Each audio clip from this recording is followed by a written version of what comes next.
Hello everyone, what's up? Prince17 here with another video review. Today we're taking a look at Transformers Studio Series number 103, Voyager class Rhinox from Transformers Rise of the Beast. So here we have Rhinox, but first we're going to take a look at his box. So here it says Transformers Rise of the Beast right at the top because that is the movie he's from. Here is Rhinox in his rhinoceros robot, rhinoceros robot mode, even though it's not his main, his alt mode, let's call it that, because I was about to say, it's a robotic rhinoceros, but it's not a vehicle, so I can't call it a vehicle. It's his alt mode. It's his rhinoceros alt mode. We'll go ahead and call it that. He is the 103rd Studio Series figure, as you can see right there. He has a maximal. His name is Rhinox. He's for ages 8 and up. Of course, that's just suggestion. They have to put that on there. He is manufactured by Hasbro. He is from Transformers, Generations. He's also co-manufactured by Takara Tomy. And then on the side here, we have Rhinox. He is a Voyager class in several different languages. On the other side here, we have a good look at Rhinox in his robot mode, which is a better look than his robot mode than you're going to get in the main film. Of course, he is an authentic Transformer, no Chinese knockoffs here. And then on the back here, we have all the things Rhinox does. You know, he's from a movie, as you can tell. He's from the Peruvian jungle discovery scene. Here he is in his 2 modes. He transforms in 29 steps. There's a short little bio right there. That actually, now that I'm looking at it, is it's funny. Charges onto the scene to protect the maximal lair from intruders. Funny, I'm pretty sure that's even alluding to a scene that ended up being deleted from the movie, so it's funny that that's still in there. And then, of course, he includes a backdrop, and then, of course, don't eat the toy, because plastic is not good for the human digestive system. So, yeah, here we have Rhinox in his robot mode, and this is a really, really good robot Rhino mode, I think. You know, I think he looks very, very good in this form. So, it's kind of a big, massive gray. There's not a whole lot of color going on here, but I think he does look good. We'll go ahead and get up close at the Rhino face sculpt. You see a little bit of a green eye picked out there with a little dab of paint. The horn looking very nice. Now he does have a mouth that will open, so say "Aw, Rhinox." Also more than he says in the movie.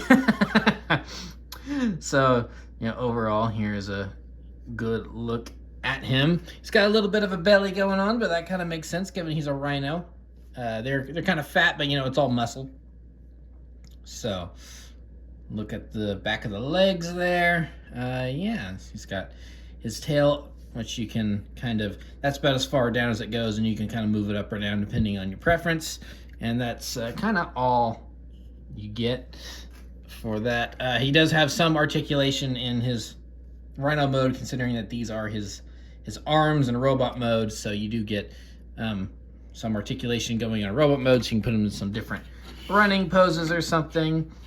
The head does move a little bit, so he can look down like he's gonna charge it with the horn, or he can look up. And then, now this is more for transformation, but you can just get that stuck in there and take away his horn if you want to. That's just an option if you want to do it. So there he is without his horn, although that does, because of where it fits in there, as you can see, it does limit his head articulation. So if you do that, you're not gonna get any movement out of his head in Rhino mode. Just get it out there.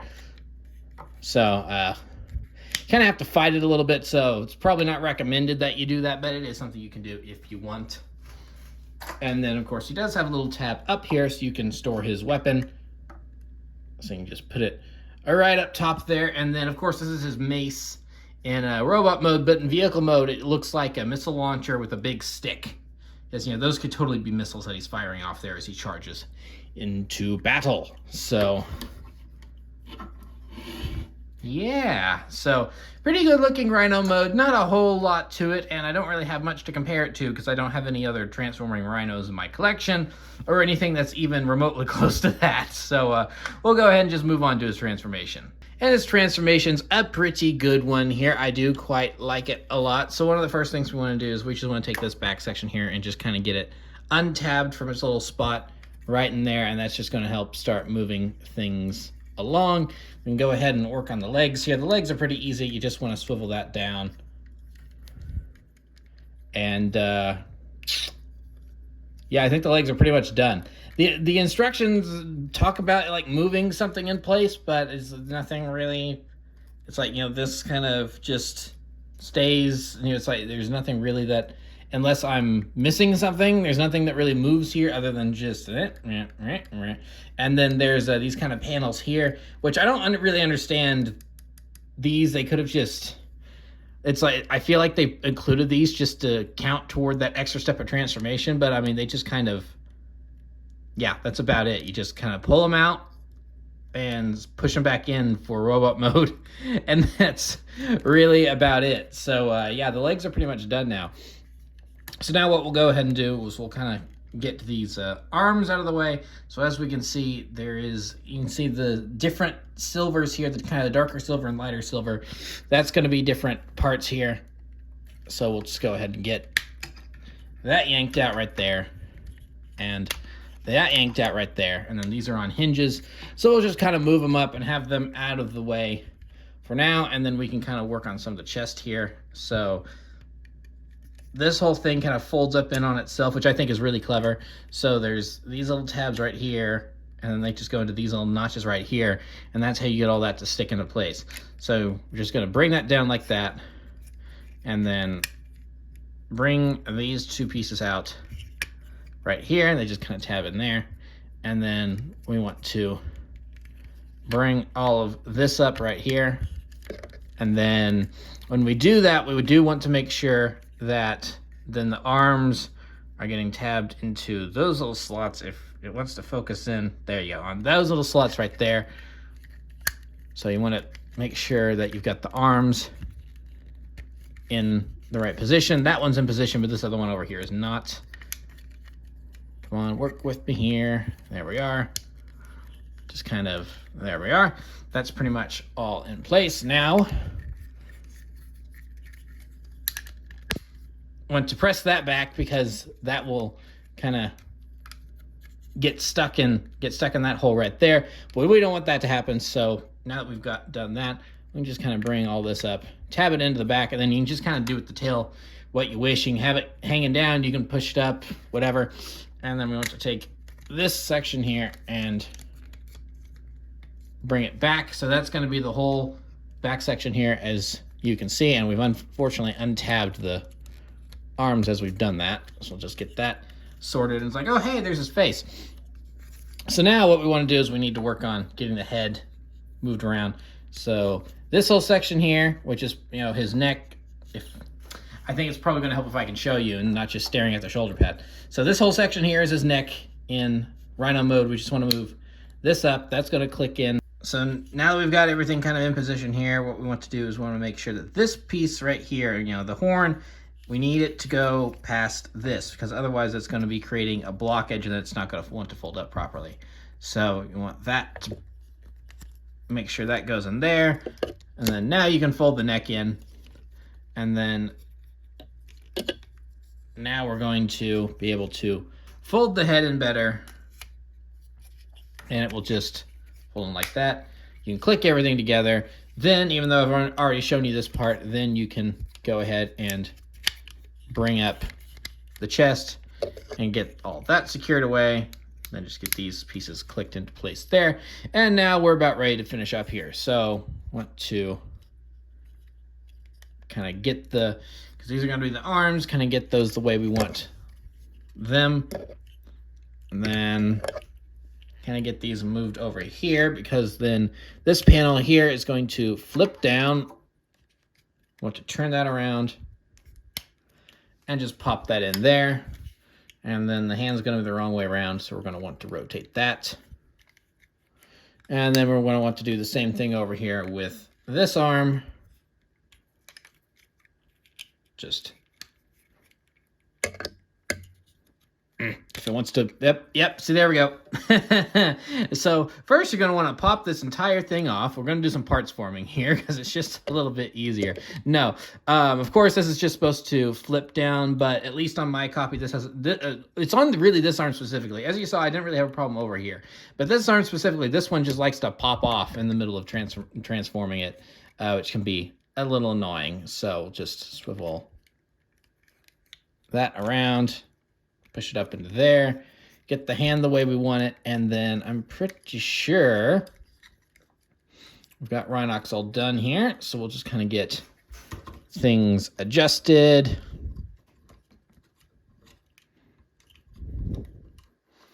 Get him standing on his legs.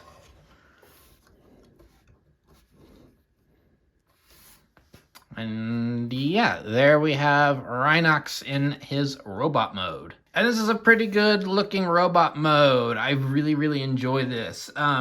His robot mode really gives me a lot of the Last Night, Knights of Iacon vibes, which isn't necessarily a bad thing. I did like those designs. It's like that's like one of the few redeeming things from the Last Night. If you ask me, is those designs of the knights, those were pretty cool, and I kind of wish we got more toys of them other than just like the, I think 2.5 we got or something like that. So even I say that, and of course I never bought any of them, but so yeah, so he does kind of have that, you know, with the, it's like that kind of reminds me of the Last Night Megatron. He does have kind of a, like, you could put him with those other toys, and I think he would fit in with them very well. So that's really cool. So go ahead and get a closer look in on his head sculpt. Now, you're not even really able to tell on camera, which is unfortunate, because I can kind of, and it's not really necessarily the camera's fault, because I can kind of barely pick it out in person, but his eyes are indeed green. Now, can you really see the green? No, you can't, but I promise you it is there. It's not coming across on camera. There you go. You can kind of see it. You can kind of see it there. His right eye. If you're looking closely, you can kind of see the green. But like, yeah, even in person, the green does not come through very well. The eyes are very narrow. Honestly, his face is probably the worst part about him, because it's just not painted. There's not a whole lot of paint on it, and there's way more details that I'd love to be picked out in paint here, and they're just not. Which is unfortunate, because I think he has a really good looking face sculpt. So yeah, that's a bit of a bummer, really. Because kind of similar to when I reviewed Air Razor, the paint scheme on the back of the box is slightly different to what we get in his in his actual toy form here. Because if you look, honestly, him lacking some of the because like that entire thing is supposed to be brown. It's not. He's supposed to have more brown on the legs. He doesn't. Those things don't really bother me, because honestly, I kind of prefer the silver over brown look anyway. Even though I know he's more of a brown in the original Beast Wars cartoon. But if it wants to focus in on his head sculpt there, yeah, there's just way more paint on his face. It's like the eyes come out better. Yeah, the where they have the silver and everything, that honestly to me just looks way better on the face sculpt. And bringing the toy back in, they didn't. I mean, I guess those same areas are picked out in silver paint, but it's against a very light coat of paint, so it doesn't really come across very well. And again, the eyes are just not, there's just not a whole lot of paint on the eyes either. So good looking head sculpt, but not a whole lot of, honestly, in general, not a lot of paint going on with this guy. I feel like they really skimped on the paint with him. It's not even like he has a different paint scheme compared to Air Razor, like Air Razor and her box, but it's like, it seems like that they just didn't give him much paint at all. Like they just went, he's supposed to be a big silver robot anyway, we'll just put a little splash on him here and there.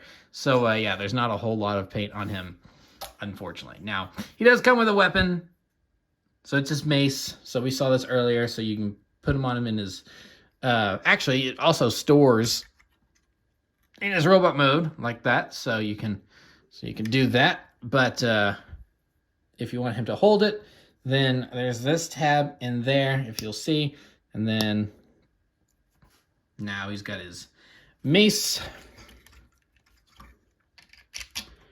So we can give it to him. So now he's got his weapon, and he is ready to go into battle. So yeah, that's pretty much it for Rhinox's robot mode. So now we'll go ahead and get into some size comparisons. Here he is with Air Razor, his Maximal buddy. Scooch everything back here so they're more in the light. So yeah, there's Air Razor. And another character from Rise of the Beasts. There's Bumblebee.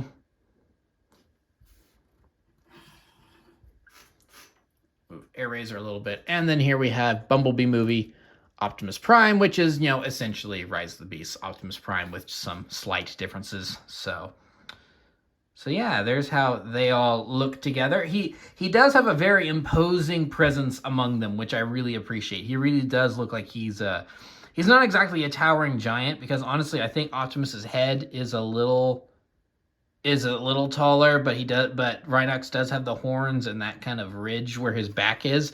So it does give him a nice beefy, bulky appearance. So he does look like he's a big old brawler, and he'll bust you up if you try to mess with him, which I do think fits the character very well. So, and by fitting the character very well, I mean, of course, fitting the original Beast Wars interpretation of the character, because in terms of the Rise of the Beast movie, he doesn't have any character whatsoever. He doesn't even get a speaking line. And people debated over whether or not he got a speaking line. But the one speaking line people thought he did have, it actually went to Primal. So, yeah, poor Rhinox. It's funny, though, of the maximal, robot modes here, I think this guy's my favorite out of all of them. And yeah, that includes Primal. But we'll get to him later. So anyway, but we're not quite done with Rhinox here, because if you open up his box, then he does come with a display that then you can take out and unfurl here. And we'll just place him right on there. And yeah, so here he is in his display from a scene that he does not appear in, because that scene got cut. Well, it wasn't cut, it was altered. They altered the scene because originally Rhinox and Cheetor were supposed to ambush Elena and Noah in the caves after they did not find the other half of the transwarp key. So I do find it funny that because the movie was delayed by a year, they clearly had a lot of this stuff already mocked up and ready to go, and they just didn't change it. So here he is with a backdrop for a scene he does not appear in. However, it is accurate to the original trailer, because you can see him roaring in the cave in the trailer when that scene was originally still in the movie. So I do find that a little bit funny, that here it's not quite as funny as Jolt having the Battle of Chicago, which is from the completely wrong movie. It's not quite that amount of funny, because that was just like blatantly wrong. This at least makes sense for them to include, because it's like, yeah, no, that was slightly altered, but it's like, it's not incomprehensible that they used that for his backdrop, like for Jolt, which was just, completely wrong, because it was a battle from a completely different movie that he did not appear in. But now, really quick, so everything's been cleared off the table. At this point, I'm kind of cutting in, and I actually got the review done. So as I was putting everything away, though, I grabbed his instruction booklet to put back in the box, because that's where I store my instruction booklets. And I noticed something, and I had totally forgotten about this because it's been pointed out online before. But so here's Rhinox's instruction booklet. So what was I saying about, them just completely messing up and giving a character something from a movie that he wasn't even in? Well, what does it say what movie Rhinox is from here on his instruction booklet? It says he's from Revenge of the Fallen. That's clearly not right. Someone dragged in the wrong JPEG to put on this instruction manual, which is really funny. So I don't touch on the instructions very often, just in very, very rare occasions. But I did find that really funny that at this part in the video, I was just saying that, they messed that up with Jolt, and then we sort of kind of had a similar situation because that he was cut from that scene. But and then I found that. So anyway, I just thought that was really funny. So onward with the rest of the review. Anyway, that's going to be pretty much it for Rhinox. And, I really, really, really like him. I think he's really cool. His transformation's fun. Both modes look really good. Honestly, his legs, his back legs / his robot mode legs, I'm not in love with. They are just a little flimsy, because if you notice when I was trying to pose him, get him all stood up, he's just a little wobbly. It's because he's got a double knee for that transformation. So that can make him a little wobbly, which is a little unfortunate. But, it's manageable. I've got him standing up straight here. It's not the worst thing in the world. It's just a little, I wish they'd done that maybe just a teensy bit differently, so that way he wasn't that wobbly. And then I found that. So anyway, that's going to be pretty much it for Rhinox. And, I really, really, really like him. I think he's really cool. His transformation's fun. Both modes look really good. Honestly, his legs, his back legs / his robot mode legs, I'm not in love with. They are just a little flimsy because if you notice when I was trying to pose him, get him all stood up, he's just a little wobbly. Which is a little unfortunate. But, it's because he's got a double knee for that transformation. So that can make him a little wobbly. But, it's manageable. I've got him standing up straight here. It's not the worst thing in the world. It's just a little, But overall, very good looking robot mode. And going back to the whole paint thing really quick, the paint they do have on him looks good because you can see there's a nice reflection off of the silver that they have on him. So that's all very nice. I just wish that they did a better job on the head. But honestly, the paint on the whole rest of him does look good. Maybe the feet could have used a little splash of something, but other than that, I think it's pretty good. Also, maybe if the feet were bigger, you'd have better balancing issues.